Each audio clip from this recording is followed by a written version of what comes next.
caçamba. Vale a pena.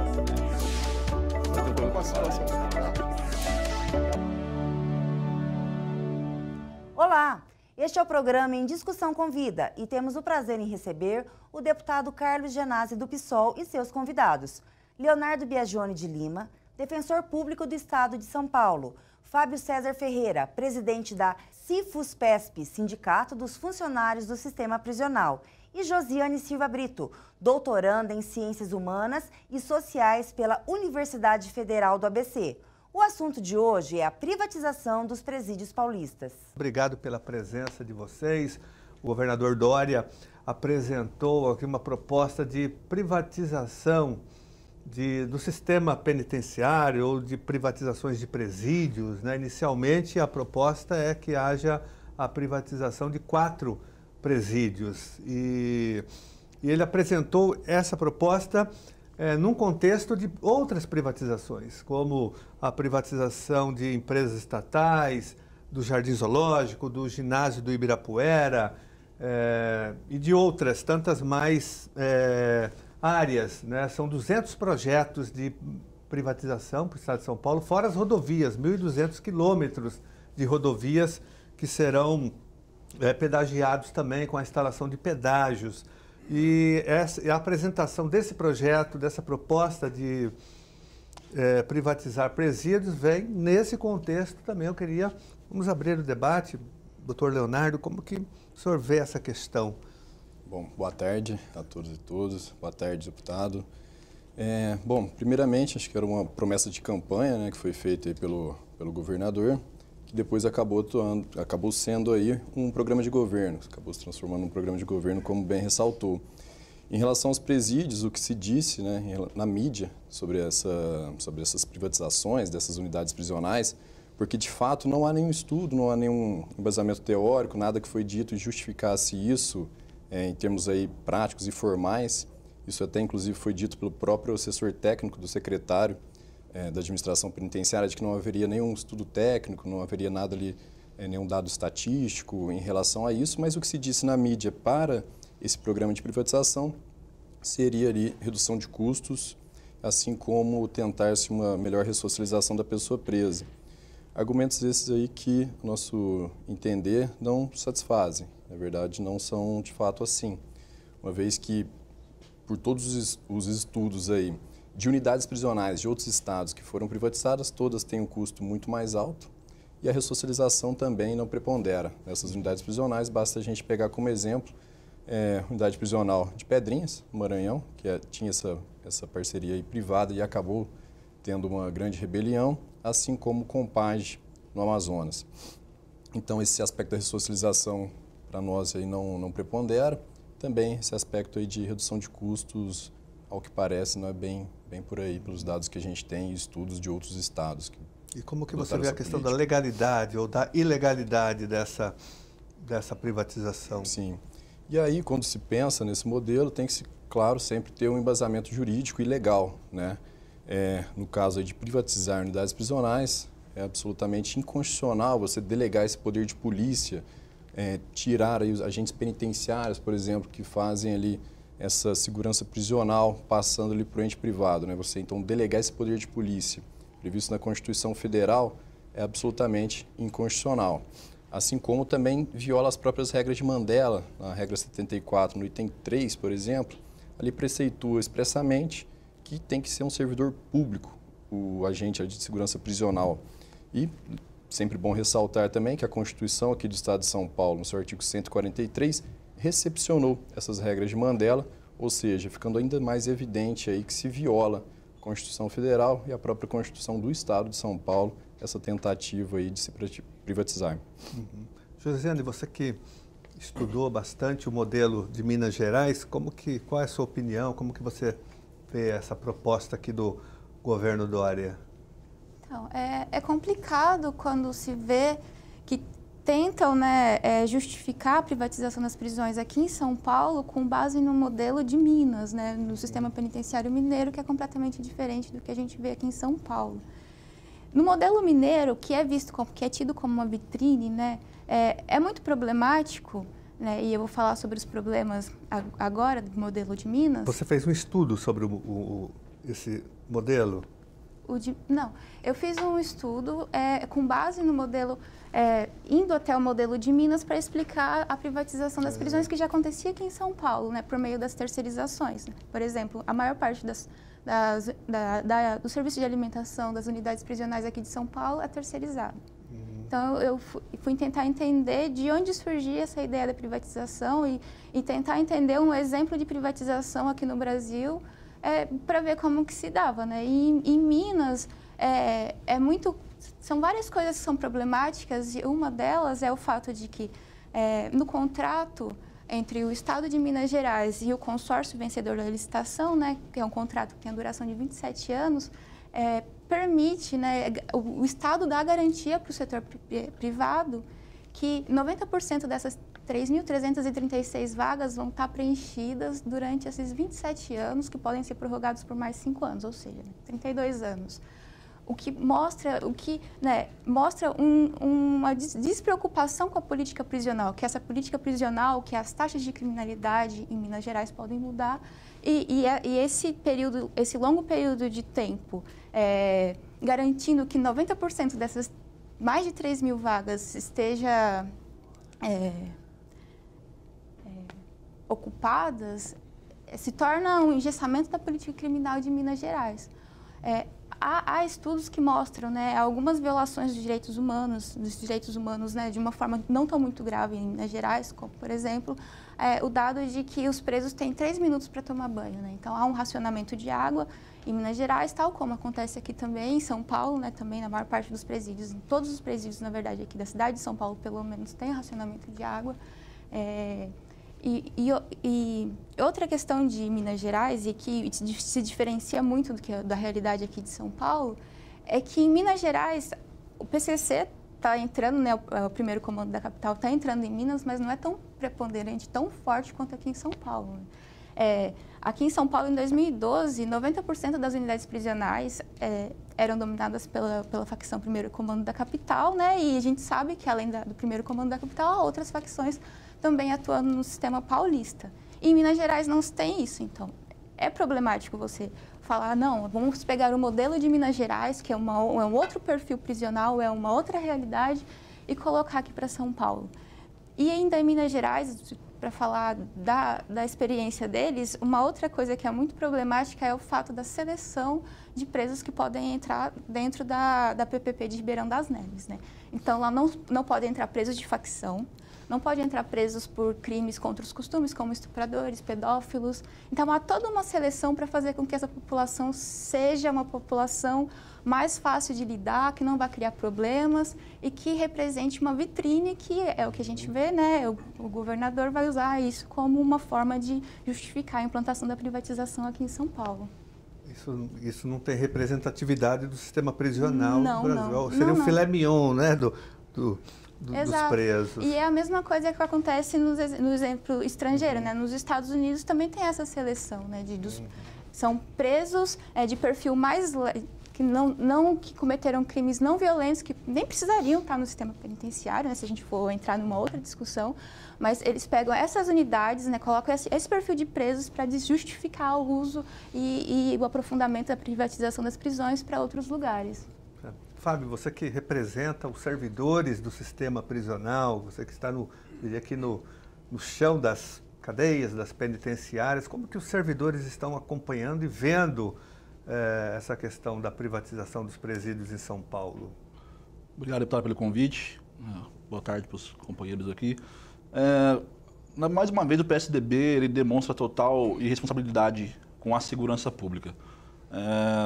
Nosso tema, que o sindicato nós temos debatido com a sociedade, temos feito panfletagem, né, na cidade, fizemos já alguns atos, e denunciando que vida e segurança não se negociam. Porque essa é a questão maior. Como a Josiane disse aqui, hoje em São Paulo nós temos o crime organizado. Nós temos o PCC, que nasceu aqui. Como eu disse na audiência pública, que fizeram ali, né, na verdade, para mim pareceu mais só uma forma de acertar, eles não estão indo a fundo na questão. Não foi feito nenhum estudo técnico Não houve os servidores. Desde 2006, dos ataques que aconteceram em 2006, os servidores criaram vários sistemas. Nós temos a questão da inteligência penitenciária. Como o doutor disse aqui, nossa função é indelegável. A segurança interna ali do presídio, até respeitando também a lei de execuções penais, que também a lei de execuções penais ela já fala alguns setores que podem ser ali, terceirizados, mas a segurança não. Né? Então, e o governador, uma questão marqueteira, né? Quando saiu a matéria da Folha de São Paulo ontem, ele já colocou lá no Facebook dele, no Instagram, no Twitter, e é uma questão de marketing. Ele não está preocupado realmente com a sociedade, com a reeducação dos presos e nem com a segurança da sociedade. Uma vez que, tirando o agente penitenciário dali, as falhas na segurança vão ser demonstradas, como ocorreu em Pedrinhas, como ocorreu na Manizari. No final do ano, lá numa das cadeias um servidor da terceirizada foi morto dentro da unidade prisional. Então, o que nós temos denunciado, e temos vindo aqui na Assembleia Legislativa também, falar com mais deputados, né? O deputado sempre nos atendeu aqui, já fizemos audiência pública sobre esse tema, é justamente isso, que se o Estado, aí fica a pergunta, se o Estado, com todo o seu poderio bélico, ele em 2006 ele se ajoelhou para o crime organizado, agora imagine um empresário. Eu disse isso, lá estava presente os representantes no dia da audiência pública, não vai ser mais fácil o crime organizado chegar até o empresário e falar justamente para o empresário, né, negociar com ele, né, porque a gente sabe como o crime funciona, qual a forma dele coagir. O Estado, né, como eu disse, em 2006, São Paulo parou. Agora, um simples empresário, né, por mais que ele possa ser rico, milionário, mas a gente sabe como o crime organizado ele atua, vai fazer todo tipo de chantagem, vai também, vamos falar assim, o domínio ficará muito maior ainda do crime organizado dentro das cadeias paulistas. E do ponto de vista dos servidores, Fábio, uma empresa terceirizada ou uma concessão como a que está sendo proposta, ela vai contratar funcionários pela iniciativa privada, pela CLT ou não, mas esses trabalhadores não têm estabilidade no emprego. Eles podem entrar e sair a qualquer momento. Você não acha importante que haja uma estabilidade no emprego, formação, e por isso que é importante que seja um funcionário público concursado, de carreira, que tenha estabilidade e que fique muito tempo no sistema prisional, porque ele recebe formação, ele adquire experiência, algo que não vai acontecer com um funcionário de uma empresa privada, que se ele recebe uma proposta melhor, ele vai embora, ele não tem nenhum incentivo para ficar ali. Não, hoje, para ser agente penitenciário, servidor de segurança pública, a gente fala que tem que ter vocação, porque o salário é baixo, né? Acho que todo trabalhador da segurança pública ele tem essa vocação que acho que motiva mais que o salário, né? Porque no estado de São Paulo, nesse desmonte aí, esses 24 anos de PSDB, então a questão maior, eu costumo sempre dizer, nós temos o nosso curso de formação que são 3 meses, que é na verdade pífio do que é a vida, do que você lidar no dia a dia. Hoje eu estou com 18 anos de sistema prisional, aí eu posso, e todo dia você aprende, mas a dialogar com o sentenciado, a resolver os problemas. Então, é necessário sim ter essa experiência. Então, o ente privado, e o que também mais nos preocupa, no caso do Amazonas, a questão da corrupção. A corrupção não é questão de dinheiro, mas é questão de caráter. Mas quando você, na Manizari, lá no Compage, quando teve a rebelião, a federação nossa esteve presente, celulares eram vendidos por R$300, armas de fogo, R$1.000. Então, esse compromisso, igual o deputado disse, que esse trabalhador ele vai ter, que no caso da Humanizari, era 2 anos de contrato, podendo ser por mais 12 e seria demitido depois. Então, a questão da corrupção, né, foi denotada lá, porque o tanto de apreensão que teve de celulares, de armas lá dentro, foi muito, assim, até vergonhoso para nós que lidamos com o sistema prisional, né, até de falar isso, mas também nos preocupa muito essa questão da corrupção. E a carreira tem, por isso que isso daí nós denunciamos a ilegalidade desse ato do governador. Porque em nenhum momento ele fez instituto técnico, em nenhum momento ele chamou os trabalhadores penitenciários para conversar. Né, o coronel Retivo, mesmo ele assumiu a SAP, ele demorou quase 1 mês para chamar os coordenadores que coordenam todas as regiões do estado de São Paulo para conversar, para saber como que é o sistema prisional de São Paulo. Então, isso demonstra que é um projeto marqueteiro e que pode sim, a sociedade está correndo perigo, né, o servidor também corre perigo, Porque agora pode ser as 4 unidades prisionais que tem colocado. Já mudou uma, né? Até devido à nossa mobilização, o governador tinha anunciado que seriam todas, depois caiu para 14, que caiu para 8 e hoje são 4. E das 4 ele mudou uma que era Álvaro de Carvalho e agora é Registro. Mas nós estamos combatendo todas elas, não aceitamos nenhum tipo de privatização, não por corporativismo, mas por entender que é um trabalho necessário que nós realizamos para o Estado. O que falta, sim, investimento do Estado para nós poder atender as demandas melhores. Falta de servidores, a superlotação.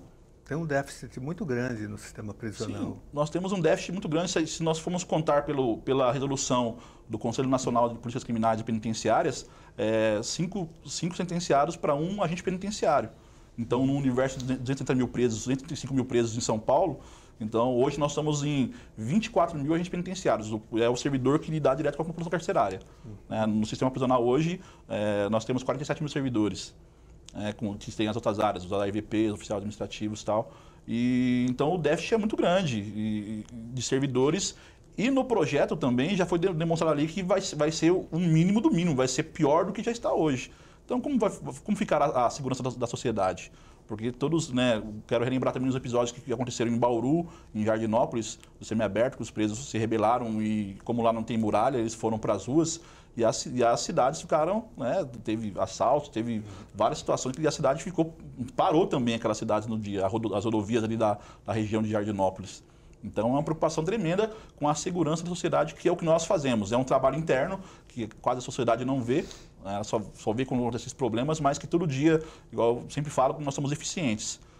Porque todo dia aí, quantas rebeliões esse ano ainda não teve nenhuma rebelião, e somos nós que estamos ali, que sabemos, no dia a dia, conversar, dialogar com o sentenciado e resolver as questões.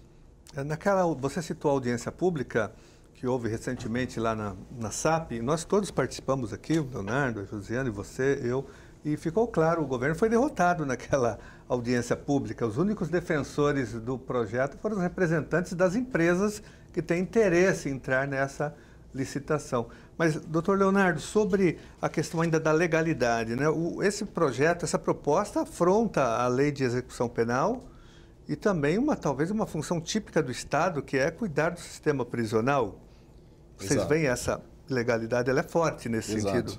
A gente costuma dizer que há uma inconstitucionalidade, porque viola frontalmente a Constituição Federal, a própria Constituição do Estado de São Paulo, como eu havia dito, em relação às regras de Mandela, que foram incorporadas, e também a legislação aí da execução penal. Importante ressaltar ainda um outro ponto, que seria a delegação da assistência jurídica para a iniciativa privada também, tal qual constou no termo de referência que foi feito pela Secretaria da Administração Penitenciária. Em relação a esse processo de privatização, a Secretaria da Administração Penitenciária elaborou um termo de referência daquilo que ela preceitua como os poderes aí que seriam delegados à iniciativa privada, que inclusive constou do edital para chamamento da audiência pública. Bom, ali diz que a assistência jurídica seria então transferida para contratada de forma suplementar ao exercício da Defensoria Pública, o que é absolutamente inconstitucional também, uma vez que a Defensoria Pública exerce essa função essencial à Justiça, previsto aí no artigo 134 da Constituição Federal, elencando que presta assistência jurídica integral e gratuita em todos os graus à população necessitada, ou seja, aquela que não contratou ali um advogado, além de ser órgão da execução penal, previsto aí na Lei de Execução Penal. Então, também esse ponto ele viola, porque apenas a Defensoria poderia ali, por meio de algum convênio, como hoje existe com a FUNAP, delegar esse poder, ainda assim com ressalvas. Então, essa expressão de que transformaria ali, delegaria essa função para a iniciativa privada também é outro ponto ali que acaba sendo inconstitucional desse projeto de privatização. Uma pergunta que eu faço para os três uma empresa privada, ela tem como meta central o lucro. O lucro é a grande meta de uma empresa. No caso da privatização do presídio, o preso vira uma mercadoria. Quanto mais presos, mais a empresa vai ganhar. Como que vocês veem essa questão? Primeiro, Leonardo. Tá? Preso mercadoria, preso lucro. Exatamente. Vai aumentar a população carcerária no Brasil? Tende a aumentar? É exatamente esse o ponto, Um programa neoliberal que tem sido feito aí que visa o lucro para pequenas empresas, para pequenos grupos de grandes empresários, em verdade. e que vê e enxerga no Brasil, e aí, claro, no estado de São Paulo, um grande mercado, né? Isso porque hoje nós temos aí 1/3 da população carcerária nacional, né? 240 mil presos no último dado nacional do Infopem de 2017, então temos aqui 240 mil presos, no ambiente de 720 mil presos aí em todo o país. O Brasil é a 3ª maior população carcerária do mundo, o único que continua crescendo entre as maiores populações carcerárias e num ritmo de aceleração que é o 2º país do mundo com esse maior ritmo, só perdendo para a Indonésia. Ou seja, essa demanda exponencial, juntamente aí a questão do desmonte do Estado, ou seja, o não investimento no Estado, no servidor público, em toda a estrutura do Estado, acaba gerando aí esse discurso falacioso de se ressocializar, mas que em verdade é apenas, infelizmente, aí o próprio lucro através do prejuízo, do sofrimento humano, né? O que é muito grave, inclusive também nesse ponto inconstitucional, que viola os principais princípios previstos na nossa República. Josiane, como que você vê isso? O preso vira uma mercadoria, vira lucro? Vira lucro. Se for ver pela experiência internacional, nos Estados Unidos foi exatamente isso que aconteceu. O Estado mínimo, a ideia de que o Estado não deve agir na economia, não deve agir na parte social, na esfera social da sociedade, veio junto com a ideia de que, tipo, vou tirar o Estado da esfera social e econômica e aí vai ter várias pessoas desalentadas que vão ser absorvidas por uma outra esfera, que é a esfera penal. Nos Estados Unidos, entre a década de 70, 80, 90, anos 2000 e agora que está diminuindo, mas teve um aumento muito grande da população carcerária. E eu acredito que no Brasil, até porque já é uma tendência, né, tal como o Leonardo comentou, já é uma tendência né, a gente já vive o processo de encarceramento em massa e a gente não vê o indicativo de que isso vai mudar. Provavelmente, se essa ideia, né, da privatização das prisões vingar, se fortalecer aqui no Brasil, eu acredito que a gente vai continuar vivendo o problema do encarceramento em massa, encarceramento de pessoas negras e pobres, porque a lei é sim um instrumento de poder que serve para controlar uma determinada parcela da população. Isso. Fábio, como que você vê essa questão? Preso mercadoria, preso lucro para a empresa privada? Como eu disse aqui no início, vida e segurança não se negociam. E acho que por trás de tudo que está acontecendo no Brasil hoje, tem um movimento também lá em Brasília de acabar com a lista de custódia, que ela, querendo ou não, ela diminuiu o impacto das prisões aqui em São Paulo, né? E então nós vemos que vai aumentar em muito. Então, se acaba a lista de custódia, né, uma situação que poderia ser resolvida, uma briga ali de vizinhos, uma batida de carro, qualquer coisa vai ser motivo para prisão, porque o empresário tem que lucrar, né? Se for seguir o modelo do contrato de Ribeirão das Neves, ter que manter 90% daquela população ali, então vai sempre aumentar. A tendência é aumentar. Então, o nosso diálogo com a população hoje, que nós estamos fazendo, é justamente isso, que todos estão correndo risco. E a fazer essa reflexão até para nos ajudarem também nessa luta que não é fácil com o governo do Estado de São Paulo, é justamente que a partir do momento da implantação, da privatização e em São Paulo ainda, que é o carro-chefe do Brasil, justamente é temeroso demais. Essa sociedade corre risco que muitas pessoas acham que, para começar, já foi provado que não vai ser viavelmente econômico, não vai economizar nada para o Estado. Então o Dória já mente por aí que ele vai economizar. Então na Folha de São Paulo, que soltou a matéria, custará mais caro, o dobro, né, do que ele disse. Então já por aí ele já não está economizando. E agora tem a questão da segurança. E a questão da vida que vai ser mercantilizada, né? Essa vai ser a verdade.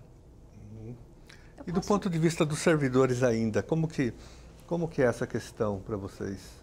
Bom, nós sempre fomos abandonados pelo Estado, né? Costumo dizer sempre que a mesma individualidade social que o sentenciário tem, nós também temos.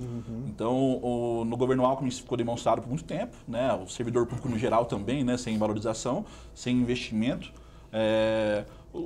Como eu disse ontem, nós tivemos uma audiência no Tribunal de Justiça sobre dissídio, e eu disse para o desembargador o seguinte, que nós somos, a categoria nossa está assustada. Nós somos essenciais, a gente faz uma uma segurança pública ali dentro dos presídios. Vamos combater de todas as formas, a categoria está assustada, né? E também, assim, demonstra, porque quem gere o sistema somos nós. Os diretores das unidades prisionais são agentes penitenciários, são servidores de carreira, e ele vir falar que essa gestão não funciona e tal, então ele está ofendendo, na verdade, além de nos sentir ainda preocupados, com medo, ainda esse sentimento agora que aumentou muito mais, que nós não somos nada para o Estado, apenas realmente um número. Então a revolta, há sim uma revolta muito grande, a gente está canalizando essa revolta e a tendência é a categoria combater de todas as formas realmente, seja juridicamente, seja nas ruas, sejam parando também os presídios, porque a questão é preocupante, porque também envolve a carreira, no caso da Humanizário lá, nunca mais se contratou, nunca mais teve evolução da carreira do servidor penitenciário. Então são preocupações que a gente discute com o governo, justamente essa questão da criação da nossa lei orgânica, que até hoje que é uma bandeira antiga do sindicato, e que com a privatização isso vai estacionar. Como até hoje, desde janeiro até o mês de maio, já saíram muitos servidores do sistema aposentados, exonerações a pedido, exoneração a demissões, e tem uns concursos abertos, né, de AEVP, de ASP, e esse ano ainda não houve nenhuma chamada, nenhuma reposição. E o nosso déficit, como nós falamos, ele é enorme. Josana, queria falar? Fazer uma... Só para terminar a minha fala, quando eu estava falando sobre o encarceramento em massa, que a gente vê essa tendência na sociedade brasileira, né?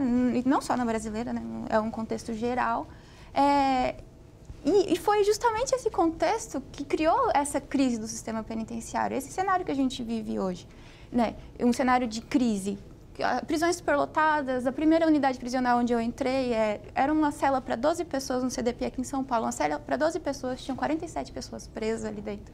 Era uma situação, né, completamente desumana. Então, a superlotação, a má qualidade dos serviços, da alimentação, há sempre muita reclamação acerca da alimentação, o surgimento, né, do PCC, das facções criminosas, né, o surgimento e o fortalecimento, né, e esse poder que essas facções têm dentro do sistema penitenciário paulista, né. Agora eles pegam todos esses problemas do sistema penitenciário, toda essa crise para justificar, não, isso não está certo, tá, gente? Vamos pensar em uma solução, ou seja, a solução que vem numa época neoliberal é a privatização das prisões. Privatização das prisões que vai fazer o quê? Que a tendência é de continuar esse encarceramento em massa, como eu disse, né, não tem um indicativo de que vai diminuir o encarceramento. A ideia é sempre encarcerar mais para ter um controle maior sobre essas populações. Então, a gente entra num círculo vicioso, né? A gente aprofunda o encarceramento, acaba com um sistema que, né, que é falido, sim, a gente tem que concordar, mas eu acredito, né, eu acredito que a maior parte das pessoas aqui acreditam que a solução não é privatizar, muito pelo contrário. O programa Em Discussão Convida vai por um rápido intervalo e voltamos já já.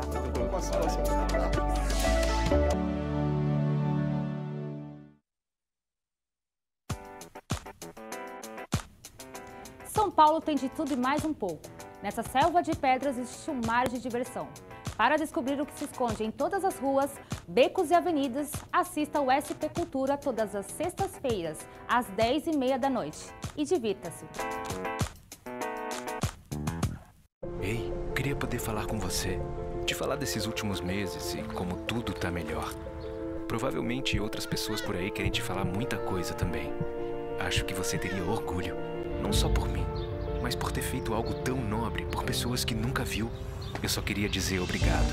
Obrigado por me dar mais tempo com a minha família. Obrigado pela sua doação de sangue. Doe sangue regularmente. Tem sempre alguém precisando de você. Procure o Hemocentro mais próximo e seja um doador.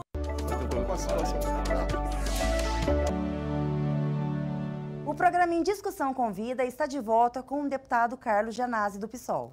Doutor Leonardo, o senhor que é defensor público, a Defensoria Pública foi consultada pelo governo estadual sobre esse projeto, esse programa de privatização dos presídios? Não, em nenhum momento a Secretaria da Administração Penitenciária ou o próprio Executivo, a partir do governador, consultou, né, não teve nenhuma conversa.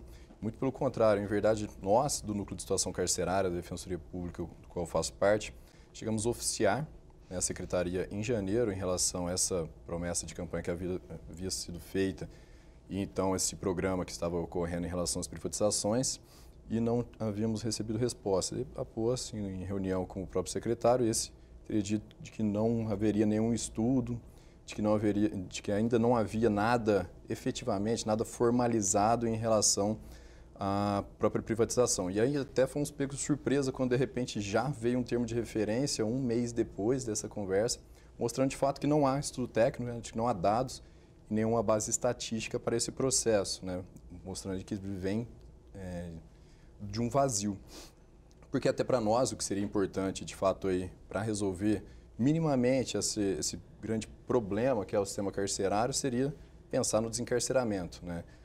As próprias relatorias da ONU, quando tratam do tema da tortura em relação ao encarceramento no Estado brasileiro, falam que o primeiro problema, claro, é enfrentar a superlotação. Basta a gente ver que 200% hoje é a taxa de superlotação nos presídios aí nacionais, bem como essa taxa bem próxima aqui e no estado de São Paulo.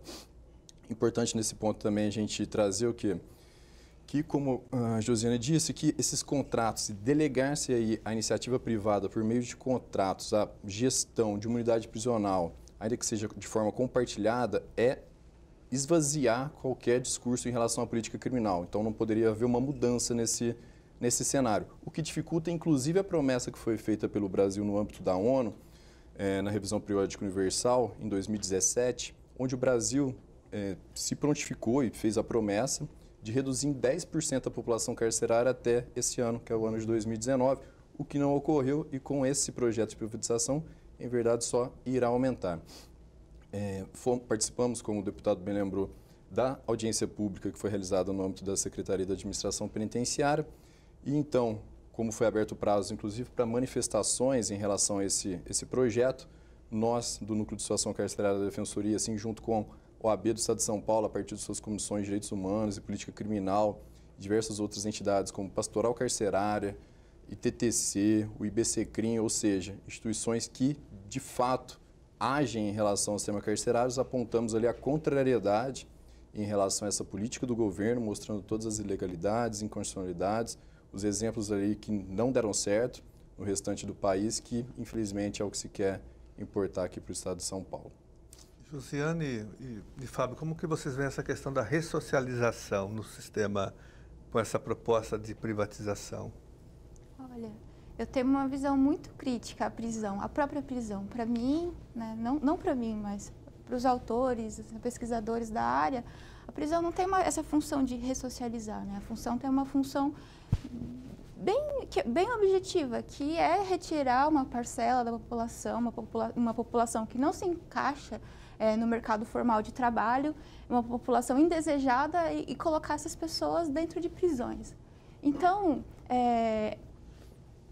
a privatização das prisões torna mais problemática ainda a questão do encarceramento, porque ela permite que se tire lucro a partir dessa dinâmica, né?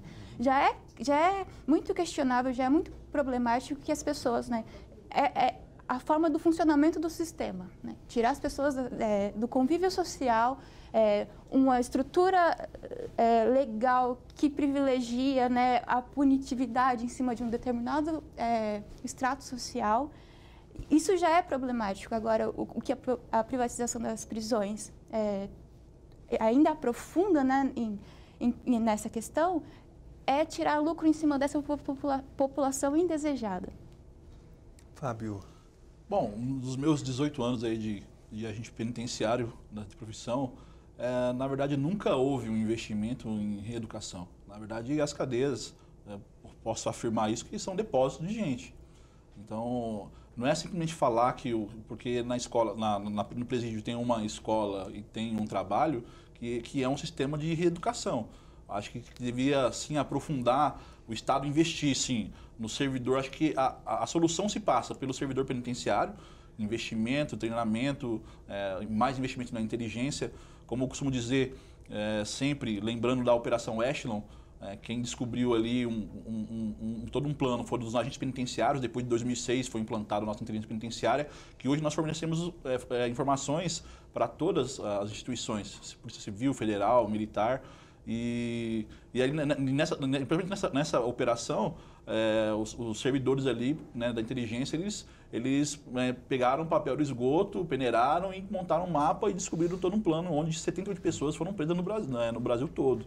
Então, e falando da ressocialização em si, hoje nós temos um exemplo que são os centros de ressocialização no estado de São Paulo, que são 22, nós chamamos de CRs, e já é um exemplo claro que demonstra que o novo secretário, o governador, não conhece o sistema prisional, porque esses CRs, eles são para 200 presos, não tem superdotação. Quando foram criados, estavam na mão de ONGs, e foi descoberta toda uma situação de corrupção, onde foram tirados das ONGs e voltou para a mão do Estado, e onde eles dão certo. O preso ali também é selecionado, ele tem uma evolução da pena, dentro da lei de execução penal, e ele vai para o CR depois de cumprir certas etapas. Então, é algo que funciona. Então, o governo, até como solução, para não falar que também, né, o sindicato é só crítico, nós também tem a solução já no estado de São Paulo. Um investimento maior e lógico, não tem como se pensar em reeducação com superlotação, com falta de servidores, com falta de assistência médica, que é isso que tem em todas as unidades prisionais hoje. Hoje não temos médicos, porque o salário não é atraente, não temos dentistas, tem unidade que não tem nada. Os psicólogos, assistentes sociais, eles têm que, devido ao número mínimo deles, eles têm que ir de unidade em unidade para fazer os laudos, que é necessário para a evolução da pena do sentenciado. Então, falar que existe, porque eu sempre estava na audiência pública com o doutor Leonardo, que realmente o que tem que se pensar é, sim, a pessoa cometer o crime, pensar nas penas alternativas para ela não chegar na privação de liberdade, de acordo com o crime, e quando for para a cadeia, sim, ter um estímulo maior na reeducação. Porque hoje, como os próprios presos falam, eles chamam de faculdade. O cara entrou ali por ter roubado, de repente, algo até para comer e vai sair dali, ele vai aprender todas as artimanhas do crime. Então, pensando em sociedade, na verdade, para ela dar certo, eu acho que a prisão ela tinha que cumprir uma função, que era devolver a pessoa ali para a sociedade melhor, mas isso não acontece. Tem uma questão que afeta todos os presídios e todo o sistema penitenciário do Brasil, e sobretudo de São Paulo, que é essa questão da superlotação. E como que privatizar resolve essa questão da superlotação? Inclusive, o que a gente observa é que ocorre o contrário. Por exemplo, vou pegar o exemplo de Ribeirão das Neves, onde as unidades prisionais próximas daquela região onde foi instalada essa unidade prisional que escolhe o preso, acabaram, essas sim, ficando superlotadas. Por quê? Quando você diminui, então, em algumas unidades prisionais, a lotação... Essas que viram as vitrines. Exatamente. Como é o que se quer, por exemplo, aqui no estado de São Paulo. 4 unidades prisionais, então, seriam privatizadas, vamos supor. E, então, aquelas que orbitam a região, pensando-se, claro, na aproximação familiar do preso, ficariam superlotadas, uma vez que essas continuariam como vitrines. Então, essa esquizofrenia, inclusive existente entre o modelo público e privado, acaba apenas superlotando as demais unidades prisionais, não resolvendo aí de forma alguma o problema e apenas ampliando. Para vocês, como que vocês veem essa questão da superlotação? Não, para nós, os servidores penitenciários, é a pior coisa, porque afeta diretamente o nosso trabalho, a nossa saúde, porque os problemas sempre aumentam. Faltando, com a superlotação, o primeiro ato nosso do dia a dia é você fazer a contagem, que na verdade é o primeiro ato para a gente conferir a população carcerária. Então, uma cela que tem 12 tem 50. Aí tem vários modelos de unidades prisionais. Eu trabalho na P1 de Mirandópolis, cela que é para ter 9, tem 17 e 18, um espaço muito pequeno. Então, o servidor corre um risco funcional muito grande. Esses dias atrás, em Mirandópolis, mesmo na minha unidade, teve uma tentativa de fuga, onde 2 servidores foram pegos e foram amarrados ali, mas não conseguiram, os presos não conseguiram sair, mas justamente porque ele não consegue realizar o trabalho dele. E às vezes o servidor é agredido porque o sentenciário tem uma demanda, que ele está ali há dias, processos parados, questão de saúde, e o servidor que está ali na linha de frente não consegue resolver, porque a superlotação, a demanda é tão grande que não é nem, a gente fala, não é nem enxugar gelo, porque na verdade não tem como fazer nada, você fica de mãos atadas, querendo fazer o seu melhor. Então a superlotação, esse excesso de trabalho, aí juntando a superlotação com o déficit de servidores, né? Que aí Tem também um adoecimento dos servidores. Muitos servidores licenciados. Tem um estudo do Arlindo, que foi o servidor da SAP, que ele coloca que a média de vida nossa é 45 anos de idade. No ano de 2017, do sindicato, faleceram 47 sócios nossos, 40 tinham menos de 40 anos de idade. Então, acaba adquirindo muitas doenças. A principal saída nossa de licença médica é a psiquiatra, né, porque na psiquiatria o pessoal não aguenta, é depressão, é síndrome de Burnout, são vários problemas que são desencadeados ali. No caso também, a questão das unidades prisionais também, algumas que não têm uma construção também devida, ocorrem muitos acidentes, as agressões também que ocorrem. Então, a superlotação, na verdade, aí não existe reeducação, não existe... Tudo fica travado, né? O servidor, hoje, quando algumas empresas divulgam os dados, fala que a média de presos hoje é 10 para cada servidor, mas na realidade não é isso. Hoje um servidor sozinho está colocando um pavilhão com 300, 400, 500 presos, dependendo do modelo da unidade. Então, como que ele vai atender todas as demandas? Que tem demandas, então o preso ali ele tem os direitos deles, tem os direitos e nós estamos ali para fazer cumprir, né, acompanhar a pena e também ajudar a cumprir o direito do preso. Então, tudo que ele precisa passa pela mão do agente penitenciário. Então, um lugar que era para ter as cadeias compactas, 96 presos, né, um pavilhão, está com 300. Então, um servidor sozinho, e aí você vai... tem médico? Não tem médico. Não tem dentista, não tem assistente social.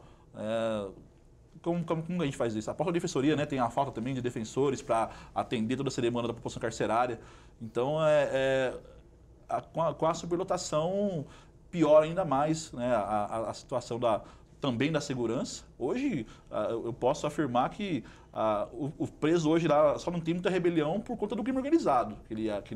Cada unidade prisional, para ele, é uma empresa, ela tem que rodar, ela tem que girar, mas porque eles são a maioria. Na hora que eles quiserem quebrar a cadeia, eles vão quebrar. Porque não existe, o número de servidores hoje está muito baixo e a população carcerária está altíssima, né? Então é uma contradição. Superlotação de um lado, faltam funcionários, né, por vários motivos. Você citou um motivo que o governo realizou alguns poucos concursos, mas não fez a chamada desses aprovados. Nós realizamos audiências públicas aqui para pressionar, fomos ao Ministério Público, enfim, mas o governo não chama. Tem um adoecimento também que retira vários servidores do sistema prisional e muitas vezes o que eu noto é que o servidor, o funcionário do sistema prisional, ele é criminalizado também. Sim. Ele é um pouco vítima, né? Ele é atacado pelo crime organizado, pelo governo, às vezes pela sociedade. Ele acaba sendo o bode expiatório da crise, mesmo com toda essa situação, essa conjuntura que você citou. Sim, às vezes nós somos marginalizados, a verdade é essa. Por um lado, às vezes... Sim, acontecem problemas na unidade prisional. Tem vários problemas, como tem qualquer tipo de serviço. Sem contar a questão dos salários, que são baixíssimos. O salário reduzido, o servidor tem que, até desobedecendo a lei, fazer o bico para sustentar a família. Né? E aí, vai para a penitenciária, ela é superlotada, né? sem ter perspectiva de... Hoje nós não temos um plano de carreira. Né? Os cargos hoje de direção são comissionados. Então, não tem uma evolução da carreira. Não temos uma lei orgânica. Então, o servidor, tudo isso, por isso que eu disse aqui no início que a questão maior é uma vocação. Só que o servidor ele vai adoecendo com o tempo. Ele vai adoecendo, porque se ele não vê perspectiva daquela unidade prisional, de melhora alguma. Porque nós também, como servidores penitenciários, nós entendemos a importância do nosso papel na sociedade, da reintegração do preso, né, para a sociedade. E só que isso não acontece na prática. Você vê cada dia o preso que de repente estava ali, ele saiu de liberdade e acaba voltando. Então, como um trabalhador, né, um marceneiro, ele pega uma madeira crua e transforma ela numa obra de arte. Nós, servidores, a gente não vê uma produção do nosso trabalho. Você já viu um preso voltando? Um preso que você... Sim, já, várias vezes. Isso é comum? É comum porque se a população hoje, quem está, né, aqui da sociedade, não tem emprego, então o cara sai da penitenciária, como que para ele vai ter alguma oportunidade de emprego? Então, essa a questão também. Acho que o sistema prisional ele passa por muita coisa para ter uma melhoria. A gente está discutindo aqui, tem que ter investimento em educação, Tem que se pensar num geral para não chegar até a cadeia. Mas depois também, que foi preso, tem que ter as formas para justamente a pessoa ser reintegrada à sociedade. Então, já vi várias vezes. Também já tive exemplos de presos que eu já, uma vez numa loja, eu acabei me encontrando com um preso que agradeceu, eu trabalhei na cozinha por muito tempo na P1 de Lavínia, a forma que a gente lidava, que ajudava até os presos ali, até com elogio no prontuário, os presos que trabalhavam bem, que se destacavam ali e tinha uma melhora na sua inserção social, né? Então, já também tive experiências legais também nesse sentido, do preso agradecer, falar que a gente ali colaborou até para ele não voltar para a unidade prisional. Só que é raro, né? É muito raro isso acontecer, porque hoje, cada dia que passa, a população carcerária só está aumentando. E com a privatização que nós estamos discutindo aqui, a tendência é aumentar muito mais. E também, Leonardo, com essa questão da conjuntura que nós estamos vivendo, com a retirada de direitos trabalhistas, previdenciários e sociais, com a famosa emenda 95 que foi aprovada, que congelou os investimentos nas áreas sociais por 20 anos, a lei da terceirização, enfim, nós estamos vivendo um momento difícil de aumento da desigualdade social. Como que isso vai refletir nessa superlotação, no sistema prisional? Vai aumentar o número de presos? Porque aumenta a miséria, aumenta a criminalização também das pessoas pobres, como disse a Josiane. Exatamente. Bom, esse desmonte dos direitos sociais básicos e direitos fundamentais da população acaba inevitavelmente levando aí a informalidade e aí a prática daquelas condutas descritas como crime, que acabam sendo descritas como crime e tendo um processo de investigação policial e mesmo de condenação e denúncias, processos em relação à população mais pobre, né, mais marginalizada. Todo o aparato e o sistema penal ele é feito para isso, infelizmente, para essa seletividade, selecionar essas pessoas, então, as indesejadas, marginalizadas. A gente sabe, as prisões elas têm cor, né? Há uma sobre-representação da população negra nas unidades prisionais, da população periférica. Basta a gente verificar hoje também que 91% da população encarcerada não concluiu sequer o ensino médio. Isso mostra o que? Esse perfil seletivo de investigação e punição de uma certa parcela da população. E a gente sabe que esse discurso que se faz falacioso em relação à própria ressocialização dentro do sistema prisional a partir de uma privatização jamais diminuiria isso. Aliás, se inclusive fosse do interesse do governo, de fato, ter melhores políticas dentro da unidade prisional, que tivesse mais direitos dentro da unidade prisional, teria sido aprovada e não vetada por ele a lei que previa a instalação do Comitê Estadual e o Mecanismo Estadual de Prevenção e Combate à Tortura dentro das unidades prisionais, o que não foi feito e, muito pelo contrário, acabou sendo vetado, infelizmente, aí pelo governo do Estado de São Paulo. Exatamente, e nós estamos tentando derrubar o veto aqui na Assembleia Legislativa, mas há uma forte oposição das bancadas mais conservadoras aqui da Assembleia Legislativa. Eu tenho dito que até tem recomendação da ONU para a Assembleia Legislativa derrubar o veto, e mesmo assim o veto continua pendente aqui no plenário da Assembleia Legislativa. Josiane, sobre essa questão ainda da desigualdade social, ou seja, a privatização não resolve nada, porque ela, nesse cenário ainda que nós estamos vivendo, ela é totalmente estéril. Não, essa proposta de privatização, ela é fruto não de uma pesquisa que mostra que isso dá certo, de uma avaliação das experiências que se tem no mundo, que mostra que realmente com a privatização há uma melhoria, né, dos serviços penitenciários, há de fato a ressocialização, né? A privatização das prisões é fruto de uma época, né, do desmanche, né, internacional do estado de bem-estar social, do avanço de uma ideologia neoliberal, da ideia de que o Estado não deve intervir nas esferas sociais e econômicas, que deve abrir caminho para o livre mercado, porque o livre mercado teria uma lógica que seria mais eficiente, que levaria, por exemplo, no caso prisional, né, uma melhor ressocialização, ou melhor, né, a presença da ressocialização a custos menores, né? Então, é com base numa ideia, numa teoria que essa proposta de privatização das prisões é colocada, é apresentada para a gente hoje, né?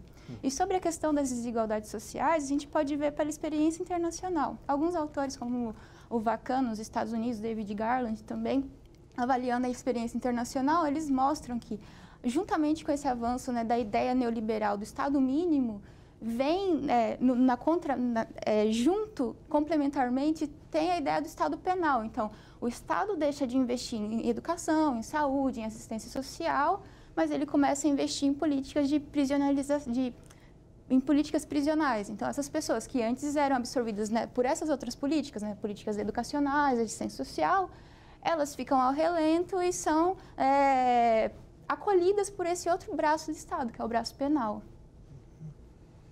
Só para encerrar, Fábio, essa questão da desigualdade social, como que vocês veem? Aumenta a tensão no sistema prisional? Sim, a minha experiência, né, como agente penitenciário, hoje eu conheço várias unidades prisionais e realmente, né, o que os companheiros aqui estão falando acontece. Muitos presos ali que não sabem nem ler e escrever, a questão da população negra ser maior, da população periférica. Só que o alerta também agora, acho que com uma privatização, eu acho que também eu creio que também vai pegar a sociedade, vai pegar a classe média alta, porque a questão maior também vai ser, quanto mais pessoas estiverem presas, vai ter mais lucro. Então, acho que todos vão começar a correr um risco também. E esse é o alerta que a gente deve fazer. Pode ter desigualdade, mas se é para aprender mais, então qualquer discussão, qualquer situação... o exemplo claro que a gente, né, sempre discute, quando é pego uma pessoa, de classe média alta com drogas, né? Às vezes na audiência de custódia é liberado, já que se pega né, uma situação, um negro periférico, já é levado para a cadeia. E aí, como eu disse, esse sistema que não reeduca, superlotado, com falta de assistência, né, a desigualdade lá dentro ela só aumenta. E o Estado hoje, com a superlotação, com a falta de serviço, como ele não investe, ele não cumpre o seu papel realmente dentro das prisões, e é o que ele está demonstrando, mais uma vez, que ele não quer saber das prisões. E é dever do Estado, o que nós temos que deixar aqui bem claro, que o sistema prisional é dever do Estado. Porque foi o Estado que prendeu. Então, quem vai continuar ali a seguir a pena é dever do Estado. Então, a principal denúncia que eu acho que nós temos feito é isso, o dever do Estado, que tem a lei de execução penal, várias regras, né, Constituição, que estão sendo desobedecidas. E no caso aqui da privatização do Estado de São Paulo, essas 4 unidades prisionais que eles estão querendo passar para o ente privado, elas foram construídas com verbas públicas. Verba que veio, principalmente os CDPs, que veio do DEPEN, que veio do Estado de São Paulo, então não cabe nem a lei de PPPs. Então, assim, estamos preparados, sim, para combater juridicamente, combater também nas ruas e com movimentos também na categoria. Mas a questão maior, a desigualdade social, né, como você na pergunta, ela vai continuar com a privatização, vidas vão ser negociadas. Essa é a principal coisa. Olha, nós estamos chegando ao final do nosso programa. Antes de fazer o agradecimento a vocês, eu queria dizer que nós estamos irmanados nessa luta contra a privatização dos presídios. Nós estamos dispostos também a fazer a luta jurídica, recorrendo, se o projeto for realmente implantado, ao Tribunal de Justiça, ao Supremo Tribunal, enfim, e tomando medidas jurídicas, né, para inviabilizar, e aqui na Assembleia Legislativa também. Então, contem com o nosso total apoio nessa luta contra a privatização dos presídios. Quero agradecer muito a presença de vocês, defensor público